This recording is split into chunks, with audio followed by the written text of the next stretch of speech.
کبھی مایوس نہ ہونا اللہ سے کہ میں اتنے گناہ کرتا ہوں، اللہ کیسے معاف کرے گا؟ اللہ بڑا کرے، اللہ تھانے دار نہیں ہے، مہربان ہے، دوست ہے، ہمارا دوست ہے۔ اللہ سے باتیں کرو، اللہ سے یاری لگاؤ، اللہ کو دکھڑے سناؤ، یا اللہ میرے ساتھ یہ ہو رہا ہے تو کچھ کر دینا۔ اللہ سے لاڈ کرو جیسے ماں سے لاڈ کرتے ہو۔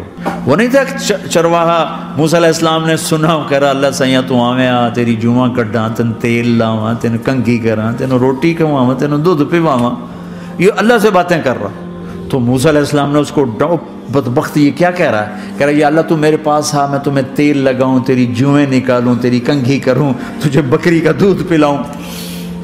تو وہ تو بیچارہ ڈر کے رونے بیٹھ گیا۔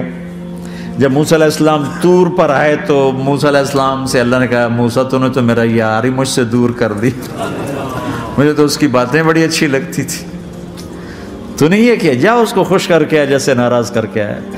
میرے نبی مسجد میں صحابہ ہنس رہے تھے تو آپ نے فرمایا جو میں جانتا ہوں تم جانو تو تمہارا ہنسنا بند ہو جائے، رونا زیادہ ہو جائے۔